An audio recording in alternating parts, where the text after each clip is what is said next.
Ainsi furent achevés le ciel et la terre. Le septième jour, Dieu se reposa. Il bénit ce jour, il en fit un jour saint, car tout son ouvrage s'accomplit enfin. Une vapeur montée de la poussière, et Dieu façonna l'homme de la terre. Il souffla la vie dans son cœur battant, ainsi l'homme devint un vivant. Dieu vit que tout était bon, son souffle fit naître l'homme. Au jardin d'Éden, source de vie, amour éternel, harmonie infinie. Dieu planta un jardin à l'orient d'Éden, des arbres magnifiques, aux fruits délicieux. Au milieu se dressait l'arbre de vie, et l'arbre du savoir, du bien et du mal aussi. Un fleuve sortait et se divisait, 4 bras d'eau pour arroser la terre. Il plaça l'homme au jardin précieux, pour qu'il le garde en serviteur de Dieu. Dieu vit que tout était bon, son souffle fit naître l'homme. Au jardin d'Éden, source de vie, amour éternel, harmonie infinie.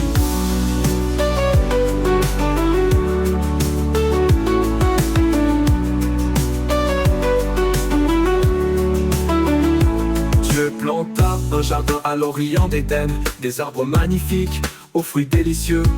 Au milieu se dressait l'arbre de vie, et l'arbre du savoir, du bien et du mal aussi. Un fleuve sortait et se divisait, 4 bras d'eau pour arroser la terre.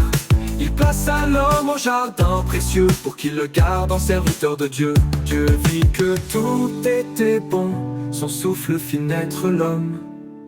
Au jardin d'Éden, source de vie, amour éternel, harmonie infinie. Dieu dit, il n'est pas bon que l'homme soit seul. Je ferai pour lui une aide en vis-à-vis. Il fit venir bêtes, oiseaux et troupeaux. Adam donna leur nom à tous les animaux, mais pour lui-même, il ne trouva pas d'égal. Alors Dieu l'endormit, fit naître une femme de 50 sorties, chair et os.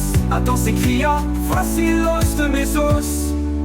L'homme quittera son père, sa mère, il s'attachera à sa femme. Ils ne feront qu'une seule chair, sans honte, dans l'unité de l'âme. Dieu vit que tout était bon, son souffle fit naître l'homme. Au jardin d'Éden, source de vie, amour éternel, harmonie infinie. Dieu vit que tout était bon, son souffle fit naître l'homme.